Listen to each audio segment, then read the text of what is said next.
Morning. Good morning, everybody. How's everybody doing? Good. How are you? All right, okay. So we are going to be covering a sort of a new general topic, which is to kind of walk through Jewish history. And while uh, I don't know how many sessions it will take. It'll probably depend on what kind of questions we have along the way, and I'm certainly happy to go into, sort of different amount of depth depending on what we're doing. I guess my goal is to wrap up sort of the Judaism 101 course by the end of next month before I go to camp, and to restart this format with a 201. I don't really know what 201 is going to look like yet, but the idea is to go into greater depth on a handful of the topics we covered in 101. That's what Will I it know. be, Yep. I'm sorry, will it be the same cost as 101? It will be the same cost, free in terms of money, and but perhaps a great cost to your soul, depending on how you look at it. Now, in all seriousness, yeah, it will be the same. It would be still Sundays at 10 a.m. That's, I like to keep that consistency whenever I can. So, well, great. So we're gonna get into Jewish history. So I don't want to, any one of these topics can be a whole multi-session course to begin with. So, so we'll save that for other possibilities. So really, I want to give over the course of, I guess, the next handful of weeks, just more of an overview of it. I know some of you may love all things history. Some of you may find history to be a little dull. I will hopefully not make it too dull, but but I want to give kind of, but I don't want to go super academic, crazy in depth, etc. At least not at this point. I just don't want to keep sort of the 101 bit of this intact. So, with that said, let me share. Let's see. Do I have a photo of this? Do I have, you know what? I probably have I'm probably going to need to share my screen, which is fine. What I'm going to do is pick out a PDF that will hopefully be helpful here, which is a this is a Jewish history timeline. And um, if you are looking to download it yourself, you will see a website address that you can go, and if you want to do that yourself. So let me put this up for the moment.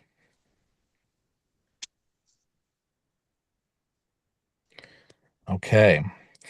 So this is an overall timeline of Jewish history and heritage. And let me see if I can, yeah, I can make certain parts bigger for the sake of your being able to look at it. Now, uh, so if you look on the left-hand side here, the upper left-hand corner, you will see a web address. Let's see if I can, yeah. So this is your web address for it. It's www.odieda.com. Hope I'm saying that right. So that would be, if you wanted to download this, this is where I would go. So I just wanted to make sure that you have that in front of you. Um, okay. So this there's a lot going on this. And look, obviously, there's only so much that you can cover on one sheet of paper, but the thought is to kind of walk through this. And now keep in mind, and this is important to note, that when it comes to um when it comes to talking about um, you know, Jewish history leading up to sort of the latter part of the biblical era. Um, I recognize that uh, some may look at events of the Torah and beyond to be um, a matter of uh, myth, not myth as in a falsehood, but myth as in just part of our sacred story that we keep in our hearts, but not necessarily always in our heads. Meaning, do we have archaeological proof of anything before King David? We really don't. So these early dates and early things listed as Jewish history, we need to see them under the lens of biblical history, in which the historicity of it, to use a way too long word, is is somewhat, according to tradition. And this is why here, you see this little thing here, this star here, where it says events prior to 1273 BCE are dated according to tradition. So I just want to keep that in mind. Again, this is not to cast doubt. This is not to say these things definitely happened, definitely didn't happen. It's just to note this is what our tradition offers and how it fits in to the historical timeline that in which there is more verifiable proof around. So I just want to make sure that that's understood to start with. Um, Questions about that premise? Everything seem okay? Hmm. Okay, great. So, if we want to start with sort of with the biblical history, so we dated starting at 2105 before the Common Era. Um, And by the way, I'll be using BCE and CE in all of the dating here, which I recognize that in Christian parlance is BCE is often referred to as BC, meaning before Christ, and what we call the Common Era, CE, is what is referred to in Christian parlance as AD, which means I think it's a Latin term for in the year of our Lord.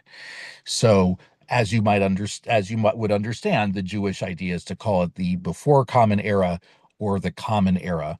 Although I remember one of my friends growing up, when we asked what BCE stood for, her comment was before Christ existed, which I think was very amusing, but it's not what it actually means. So BCE and CE is what we'll use. So we start with 2105. Before the Common Era, we have the flood, right? The Noah's Ark.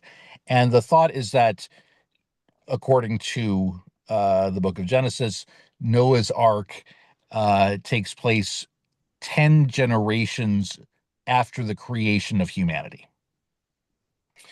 Um, then you fast forward maybe uh 250 years or so, and then that's when you have the story of the Tower of Babel, in which the peoples of the earth uh, get different languages and disperse. And then you have God's covenant with Abraham coming in 1731 before the Common Era. And this is really, when you talk about the start of Jewish history, um, please understand that the first 11 chapters of Genesis, I find to be uh, fascinating and remarkably significant in terms of when compared with everything that comes after. But when you talk about Jewish history, you got to start with Abraham. Abraham being the first Jew, the first one who makes a covenant with God of having that special relationship. God makes a covenant with Noah, but there's not necessarily a special relationship to be understood from it. It's simply that God says, okay, you know what? I'm not going to destroy the world with water anymore. And, we'll keep the seasons. And, hey, by the way, don't kill anyone. And, like they have like, a handful of laws that every human is supposed to follow. Abraham is the start of that specific relationship between God and a people. So how do we get the current year, which is what, 57, 80, 50, I don't know what it is, something ending in a six, 58, Right. 86? Where do we get that number from? 5786. That is dated from what we purport to be creation. All right. Okay. Yeah, of course. Sorry. Yeah, then obviously. All right. No, you're fine. You're fine. No, I mean, absolutely. Um, so then you have, right, then we have, of course, going into the biblical story, the binding of Isaac, the eventual passing down of the covenant from Abraham to Isaac to Jacob and their wives and their families, and then the journey to Egypt, in which at first Joseph says, "Hey, come on down. There's food here. You're going to be safe," and that works for a little bit of time, and then the new Pharaoh arises and says, "We can't trust these strange people living in Goshen," and the enslavement takes place. The Exodus from Egypt, dated here as 1313, is before the Common Era. You can't, uh, you know, it is impossible to overstate the importance of the Exodus in our tradition, in our sense of identity as a people. It's impossible to do so. We just had not so long ago a really, really long holiday talking all about that being Passover. So, in terms of ultimate turning points in Jewish history, you really have to start with the Exodus, right? And again, we look at this as um as part of our tradition, um verifiable or not, it depends on how you see it, but certainly um this is our this is our first ultimate turning point. This is where we go from uh the people kind of being lost in terms of a relationship with God, and then God sort of um, uh, restarting this relationship, this time with an entire people. Um, this is something that Rabbi Arthur Waskow would refer to as one of only a handful of ultimate paradigm shifts in Jewish history. We're not going to get to the next one for a little while. Um, all right. So now we get into, more of the biblical history, going to Joshua, to Judges, and then to the era of the kings. Um, you see here in the what should be the bottom of your screen, um, you know, the uh, the different coloring here that you have Israel during the time of the Judges, and then kings and prophets.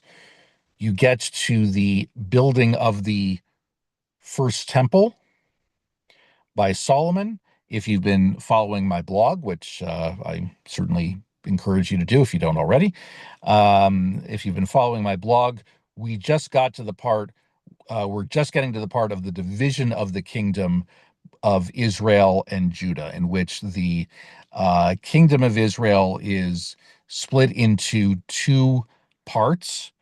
One large part for new leadership, and then the smaller part, Judah, for the descendants of David and Solomon, maintaining the promise that God has made that the kingdom will remain in David and Solomon's family's hands. Important to note, of course, that by making that, by keeping that promise, God says, "I'm going to keep this promise." Um, but I never said I never said how big the kingdom is necessarily going to be, or I'm not gonna tell you that the kingdom is going to be the same size the entire time. So this is why Judah, which is really the land surrounded that surrounds Jerusalem, it's way smaller than the Israel kingdom, which is to the north. Um, But what happens is that, in terms of success, at least according to the biblical writers, Judah is way more successful. Judah lasts way longer.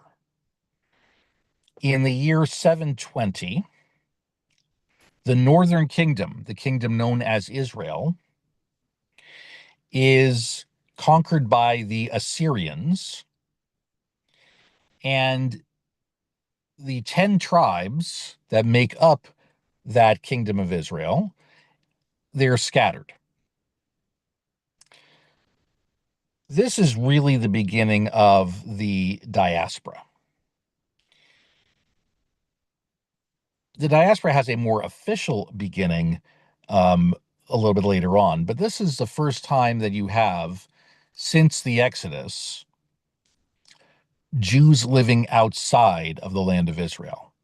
Which, when you look at the time period that this purports, right, 1313 BCE to 720 BCE, that's what, 600 years of just about of living in Israel. So really that's still a pretty long time. I mean, look, Jewish history is incredibly lengthy, but this is this is a really long time. So this is a major point in that the kingdom of Judah lasts almost another 150 years after that. And that's when the Babylonians come in and they destroy the first temple in Jerusalem. So the Babylonians, um, and you see this is side by side. If you look what's above the destruction of the first temple, you have the assassination of Gedaliah and the Babylonian destructive response. So Gedaliah was really the last king of Judah that held any kind of power, and then he's killed. So this leads to the destruction of the temple. And this is when the Jews of Judah are sent to Babylon, mainly to Babylonia, and the Babylonian tyrant who takes over Israel is known by the extremely long name of Nebuchadnezzar. Don't ask me how to spell it. We can look that up, but it's really long. Nebuchadnezzar um, is the one who conquers. Now, what happens about 50-ish years later is the Babylonians are conquered by the Persian Empire. The Persian Empire is led by King Cyrus. King Cyrus is better known today as being Hannah Montana's father. No, that's not actually true. But King Cyrus was really one of the first benevolent rulers in Israel's history. King Cyrus essentially sends out a message to the Jews of Babylonia and says, hey, if you want to come back and build your temple again and worship in the land, that's fine. Make sure you know that I'm in charge. Make sure you pay me taxes, but you can come back and you can observe your religion. And Cyrus's decree enables Jews to return. Do they all return? They don't. And many people see this as really the launching of the diaspora, where there are numerous Jews in Babylon who say, you know what? I'll pass. We're good here. Babylonia is comfortable. We're able to live our lives. So some go to Israel and some don't. We're still in that situation today. So, but returning and then the rebuilding of the temple is obviously important. Now, that second temple is rebuilt in a much less grandiose fashion, right? If you've been following my blog, we've been over the last number of weeks talking about the construction of that temple, in which Solomon, um, he's building from a position of strength. He has these alliances and is able to get the finest materials in the known world. It is the grandest of the grand buildings you could ever imagine. Um, the Jews returning to Israel after Cyrus lets them back in, they don't have nearly that amount of power and those amount of resources. So the second temple starts out being relatively modest. Um, we fast forwarding a bit, we often talk about the wall, right? The Kotel, the Western Wall in Jerusalem, as being the last remaining uh, part of the Second Temple. That's partially true. Um, in other words, it wasn't that wall was not part of it wasn't part of the inner sanctum of the temple. It was a retaining wall. It was sort of um, uh, it was like an added part of the overall campus of the temple. That campus was not built until King Herod of the Roman Empire deciding to make that second temple way bigger and way more grandiose than it had originally been. Because King Herod, apart from being literally insane, um, uh, I mean, the stories of King Herod are just absolutely wild. But King Herod is a just an absolutely incredible builder. That's why he's known as Herod the Great, not because of his personality. His personality is not great, but because of his building his edifice complex, right? His building prowess. Um, anyhow, so it's important for us to note and to remember that that uh, the wall, the Kotel, which is obviously an important piece of our past, is not actually. It's not like they were offering sacrifices just on the other side of the wall. It took a little bit, it was a little farther down where that actually happened. How are we doing so far? Questions, comments? Okay. So in a little bit, I'm going to take this graphic off and we'll kind of go back to the regular Zoom. I do have a quick question. Sorry, Yeah, I was sure. muted and couldn't get the button. Sorry. If Noah um, was the only human survivor, he and his family, Mhm. and supposedly Noah's Ark is in what's now Turkey.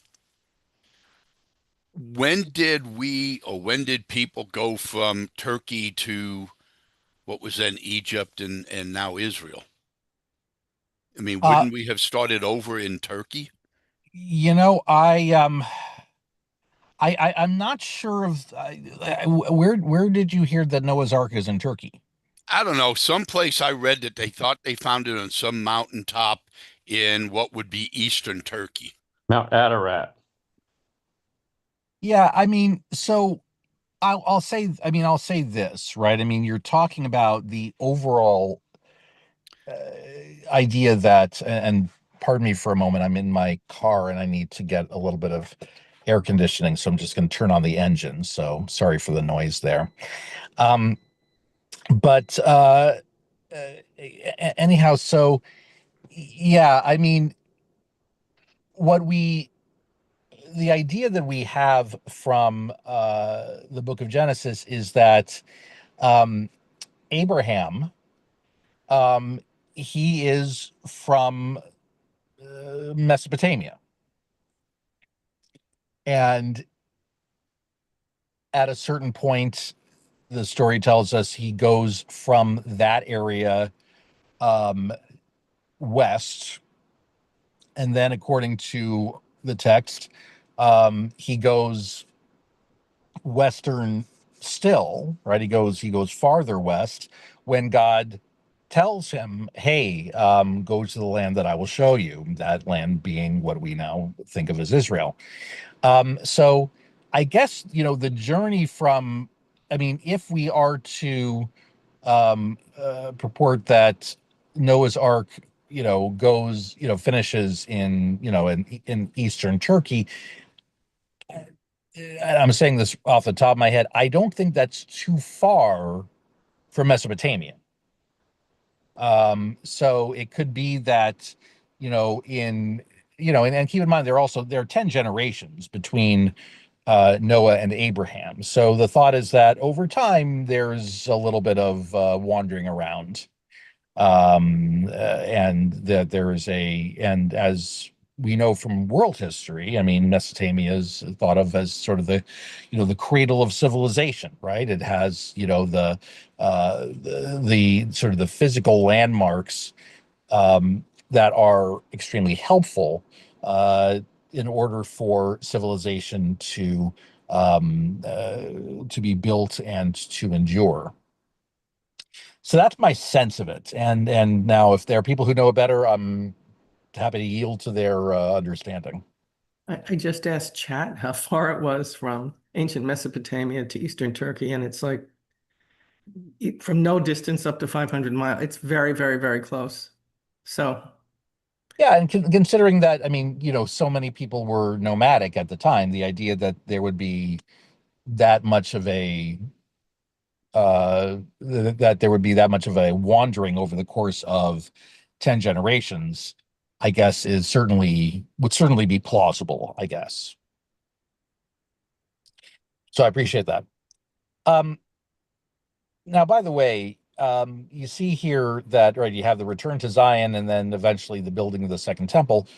Um, it says here that Purim is to have taken place in 523. Now, Can I interrupt? BC. Yeah, please go for it. Um, is the temple site specified biblically to the extent that the temple could not be rebuilt elsewhere? The tradition is that the temple is built essentially on the site of Mount Moriah. And Mount Moriah is important. It appears in several biblical passages, most notably in Genesis 22, the story of the binding of Isaac, the final test that God gives Abraham, um, And so the idea is that Mount Moriah is where they built the temple. So, um, and so this idea that we have that this idea that we have that Mount that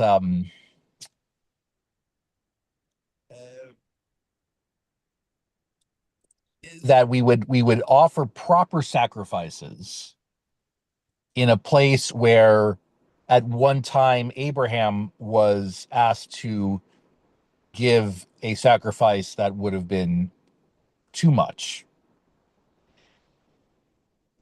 It's a, so it seems like, I mean, to the ancient thinkers, this was the appropriate way. Now, can a temple be built other places? According to biblical commands, really not. It's really not supposed to be built elsewhere. Because what God continually says, it's that, like, when you worship me in the place that I will show you. That phrase appears over and over again in Deuteronomy and in other places. So the idea is that, I mean, fast forwarding to when, the second temple is destroyed, hey, we don't have a temple anymore, and the Romans have a pretty firm grip on this, and then eventually, the Roman Empire is there, and then, the Muslim empires take over. I mean, it's, um, one ruler after another. And when the question would come up, well, let's just build it, let's build the temple elsewhere, right? Let's build it in, let's build it in Tel Aviv. I mean, let's build it wherever, right? Um, the thought is that no, because like, that's not the place that God has shown us. God hasn't said it's okay to build it somewhere else. So that's generally why it hasn't happened. At least, those, traditionally minded, and I know we're kind of fast forwarding a little bit, but um, near the end of the Second Temple period is when people began to, and when people were losing confidence that the Second Temple structure was going to remain, and that the sacrificial system was going to remain. People in other parts of what is now Israel decided not to build uh, other temples, but rather to build what we now think of as synagogues, which is a much different endeavor. So, are there people who think that uh, when, I mean, we talked about sort of the messianic idea before, but are there people who think that, all right, we're going to build another temple again? There are those who do. There are some in that group who believe that we're going to be actually offering sacrifices. There are others who say, okay, we're not going to be doing that to animals anymore, and we're going to do other sacrifices that are much more in line with our modern sensibilities. However that winds up going, the thought is that a third temple would need to take place in that spot. Barring something supernatural, we are a long way from that. Does that answer okay, you think? Yeah. Okay. I could tell you a story from my childhood about this, but I won't take up the time. Okay, no worries. Well, some point we'll hear it. This idea that 523 BCE is that Purim was to have taken place. We really don't have much of a historical idea of when Purim was to have taken place. We do have this sense that when the description of King Ahasuerus indicates that this that like the way they describe the, you know, the kingdom with 127 provinces and et cetera, there is a thought that Ahasuerus is essentially modeled after King Xerxes, who was a Persian king. Xerxes being not only one of the toughest words to say, but also a lot of points in Scrabble. If you accept proper nouns, which is a whole other thing. But so the thought of that he's either Xerxes or there was, I think, this idea that that there was somebody named Artaxerxes, and that's how you got Ahasuerus, an equally impossible word to say. So, you know, does Purim actually take place during the Persian Empire? Does it take place as it is written? The historical record is very incomplete. So we don't know whether that was the case. But the presumption is, again, if we believe our tradition, if we believe, you know, in the literal understanding of these books, then that would, you know, that would be the presumption, is that it takes place somewhere around there. So we get to the building of the Second Temple. Now, at this point, in terms of actual events, this graph skips a lot. So there are a handful of things I do want to mention. The first one here, I'm going to make this big, Knesset Hagadolah, which is understood to be the Great Assembly. This is sort of what Cyrus puts into motion. This idea that, okay, don't forget I'm in charge, but in terms of that there's sort of a certain degree of Jewish self-rule. It is not absolute, but there's this idea of like, okay, well, you know, we need these Jewish council. We need like a Jewish council to talk about, you know, continuing Jewish tradition and the like. So the you know, they talk about sort of the, you know, the Great Assembly, and the Great Assembly stays through near the end of when the Greeks are taking over. So, all right. So now let's talk about the Greeks, and I'm going to stop the sharing of the screen and move to more of a script that I have. So, all right. Hello, everybody again. So let me pull up this next bit here. Okay. So,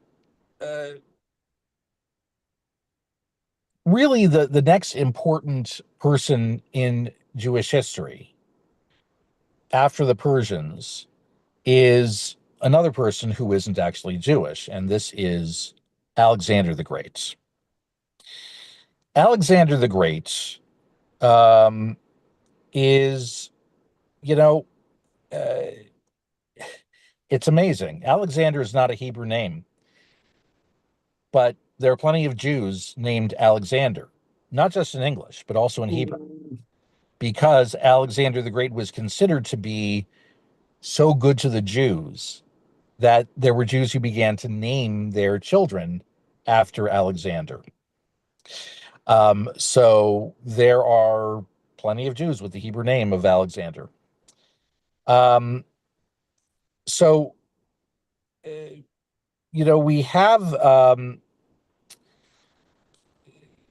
so, you know, you have the, you know, times where, you know, the sort of the Greek Empire grows, right? And as I'm going through it, you know, I'm reading some of the battles, right? There's the Greek victory at Marathon, and also my favorite one, the destruction of the Persian fleet at Salamis. I think it might be Salamis, but you know, I mean, you know, and you're, you know, I think I'm hungry. I just think it's Salamis. So anyway, the war between Athens and Sparta, et cetera, right? I mean, like, so um, eventually what happens is that um, instead of these, city states, the king of Macedonia, a guy named Alexander, rises to power, and he had, this incredible military might. Now, he eventually conquers the Persians, right? And the Persian Empire is defeated in 331 before the Common Era. Um, and basically, Alexander is the ruler of the Mediterranean, right? It was from the Indus River to into the Mediterranean. Now, he was understood to be as generous to the Jews as King Cyrus was. So he had essentially had the same deal. Hey, okay, I'm taking over. Make sure I'm in charge. Pay me taxes, and we'll be good. Right? Everything, it's good. Now, he also brought with him, though, the Hellenist tradition. And the Hellenist tradition, as you might imagine, runs counter to Jewish ideas. This idea of celebrating the human body, emphasizing athletics, and of course, talking about the Greek gods, right? Alexander was into all of that.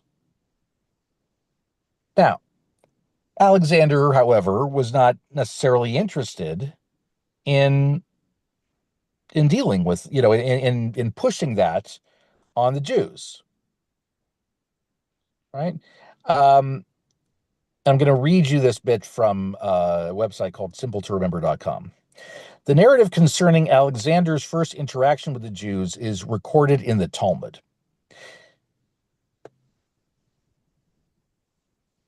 Oh, we have more people coming. Sorry for the delay of those I didn't see who were looking to come in.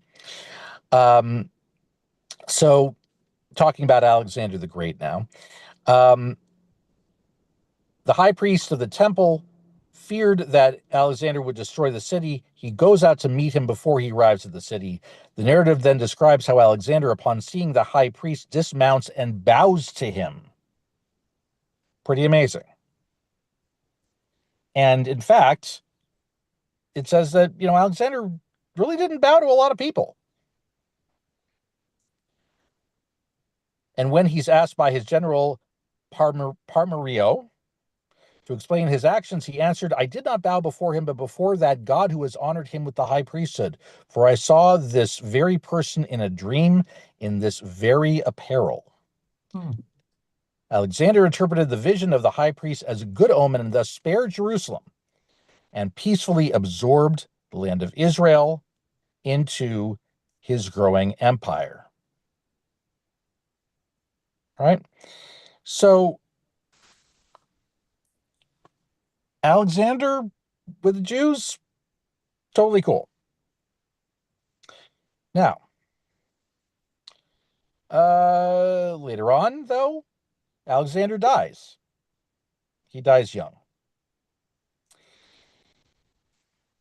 Yes, I apologize to those I didn't let in. I for some reason didn't see that you were that you were looking to get in, so I apologize for that. But what you missed, you can get on YouTube. So, but I'm sorry I didn't have that. So again, he dies. Alexander dies, and it's split among three of his generals. At first, it was split among his three sons, but then these generals rise up against the sons, murder the sons, and they then take over. So you had Ptolemy, you had Macedonia, or Greece proper, and then you had Seleucid. Seleucid was the one who took over what is now Israel. At first, Israel goes to the Ptolemies, and things were all right. But then the Seleucids come in. Now, the Seleucids are actually Assyrian. This is where you start getting this idea of Syrian Greeks. If you ever heard that phrase, Syrian Greeks, because you might think to yourself, what does Syria and Greece have in common, right? The Syrian Greeks, meaning you have the Hellenists, the Greek Hellenists, but the Seleucids are actually Assyrian or Syrian. So the head of the Seleucids is a guy named Antiochus. Antiochus is worried in a couple ways. He's got the Ptolemies breathing down his neck, and then he's worried about Rome. Right? He's worried about the Roman Empire.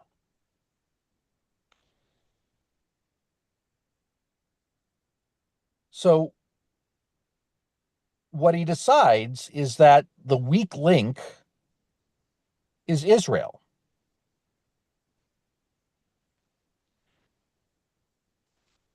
So you have Antiochus's ambition and desire for power.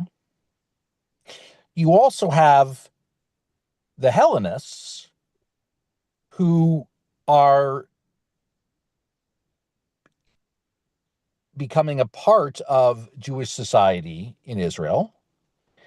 And some of them don't exactly have the most giving and most tolerant points of view regarding the Jews. They weren't like Alexander. So the Greeks looked at the Greeks looked at Judaism and said, "What's going on here? Like this doesn't make any sense, and our tradition is better."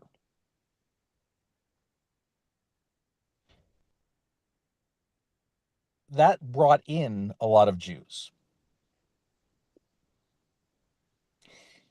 And that leads us to the story of Hanukkah. Because Hanukkah is not actually a story so much of the Greeks against the Jews or the Syrians against the Jews. It really is a Jewish civil war more than anything. Don't get me wrong, Antiochus was not a reasonable guy. Antiochus was a tyrant. And there were plenty of Hellenists who, were happy to watch Jews suffer. But some of those Greek Hellenists were actually Jews who had been converted.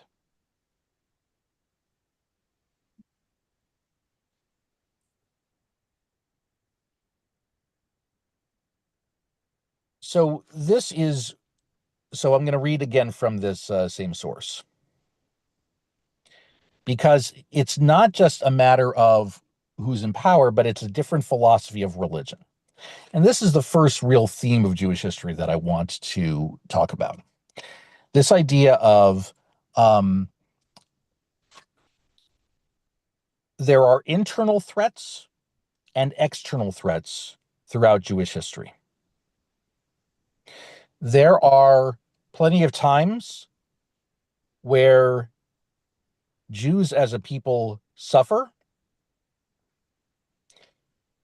because other people have negative views on us and want to hurt us because they're anti-Semitic, because they look at us as pawns in a power play, whatever the reason might be. But there are plenty of times where the call is coming from inside the house. There are plenty of times where it's Jews who do not work in the best interests of the Jewish people, and Jews who turn against one another. There are internal threats and external threats in so many of the most challenging moments in Jewish history. So I'm going to read from this site again. In the 3rd century BCE, 2 students named Zadok and Bezos began preaching a new form of Judaism, devoid of belief in the divinity of the oral Torah. Right? And let me explain what the oral Torah means. The oral Torah refers to all the laws or descriptions of laws that are not included in the Torah, that are not included in the 5 books of Moses, that answered questions of how are we actually supposed to live our lives?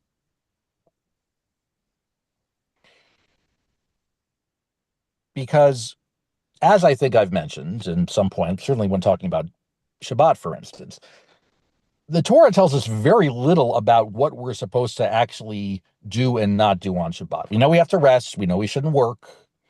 We have the prohibition against lighting a fire. We have a prohibition against carrying things unnecessarily.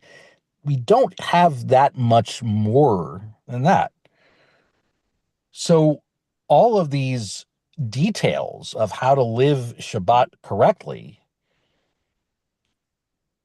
they're passed down from generation to the generation in what's known as the oral Torah. The thing is, the tradition always told us that the oral Torah was also described to Moses, was also described on Mount Sinai. They just, didn't really bother writing it down. So that's the background behind this, right? And Zadok and Bezos says basically, all right, well, the oral Torah, these are just things that people made up. I'll go on in this. There is little doubt that Greek thought parlayed a significant role in creating this early break with mainstream Judaism. Their followers are called the Sadducees and the Bysosim, though it's really the Sadducees that become the main players here. Okay? The Sadducees, here's how you remember, by the way, the Sadducees. The Sadducees are upset that people would go outside of what's actually written in the Torah. They are sad, you see. Hey, whatever works, right? As long as you remember. So the Sadducees are the ones who basically say they are what you might call in another area of study, they are strict constructionists. It's like, if it's not in the Torah, then what are we doing?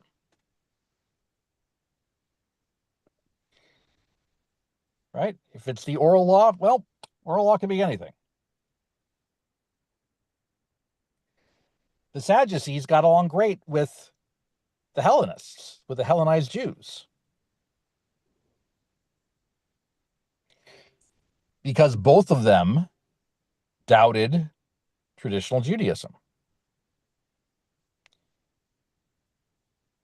Well, who came against? Who defended the oral law?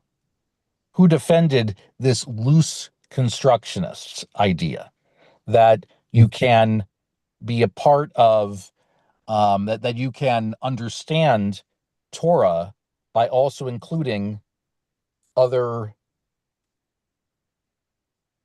teachings? Well, they're called the Pharisees. And I imagine you've heard of them. So this brings up an additional theme in Jewish history. And that theme is diversity of practice.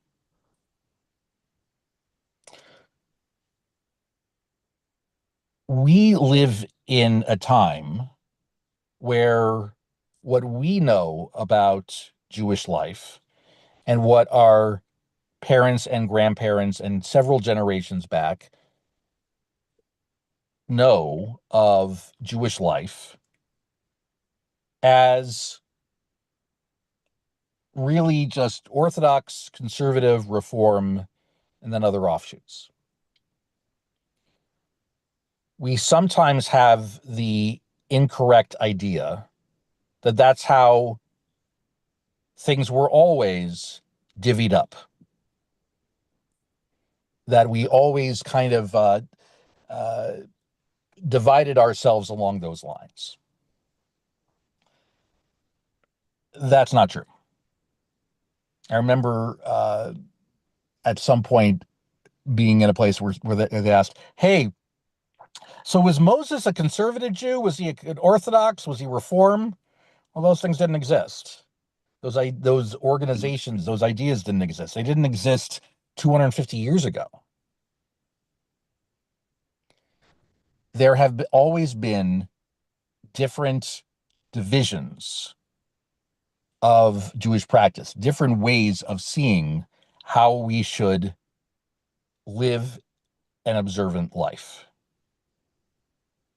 This is the first major break. This is the first major division. It's Pharisees and it's the Sadducees.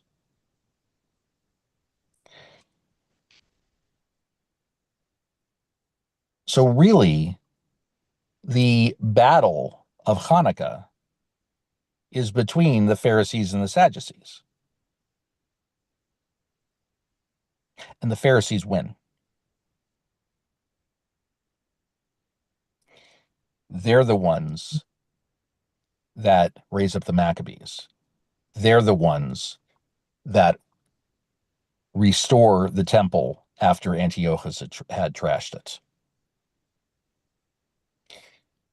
The Pharisees are going to remain important, as will the Sadducees, for a while after. So that's where we'll pick up next time.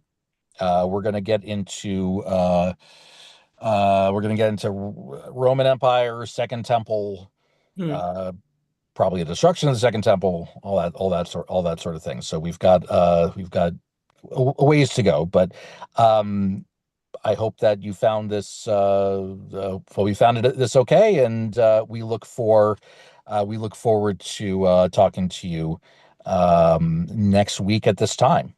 Rabbi, I have a question for you. Yeah.